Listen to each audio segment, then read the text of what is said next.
जीवन अपने रास्ते खुद तय करता है। जीवन किसी बने बनाए रास्ते पर नहीं चलता।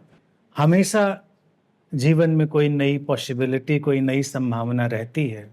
तो भारत में जब गुरु जैसी घटना को हमने एक्सेप्ट किया, उसको रियलाइज़ किया, उसको हमने अनुभव किया, तो ये हमेशा किसी नई संभावना की तरफ खुलने वाली एक यात्रा की तरह था। ये कोई फिक्स्ड इवेंट नहीं थी।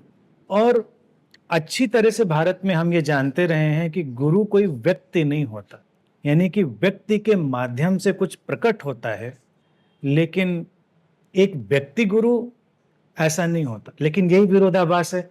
तो व्यक्ति का हम क्या करें?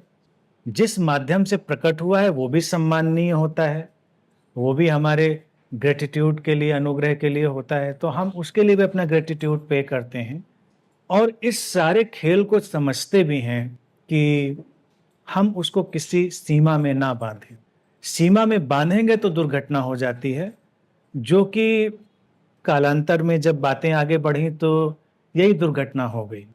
गुरु का जो फिनोमेना है वो हमको सीमा मुक्त करता है। पहली चीज तो यही है, वो हमको सीमाओं से मुक्त करने का एक अभियान ही है। अब जैसे अभी गुरु की वंदना में, गुरु की पूजा में इतने वर्सेज इन लोगों ने पढ़े, आप लोगों ने सुने, आप सब लोग परिचित ही होंगे पारंपरिक चीज़ों से। मैं ही नहीं परिचित हूँ ज़्यादा चीज़ों से। कोई भी वर्स, कोई भी जो पूजा प्रार्थना की जो चीज़ है वो यूनिवर्सल, वो एक की तरफ केंद्रित नहीं है, क्योंकि उसमें हम भी शामिल हैं। जैसे अष्टावक्र के सूत्रों में जब जनक बोध को उपलब्ध होते हैं तो कहते हैं स्वयं ही स्वयं को प्रणाम करता, मेरा स्वयं को ही प्रणाम।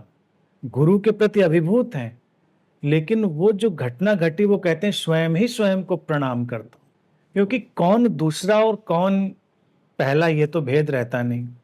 तो हालांकि वहां पर भी बात अभी वो छोटी शुरुआती ही थी कि स्वयं भी जरूरत क्या है, जब दूसरा नहीं रहा तो स्वयं भी नहीं रहा।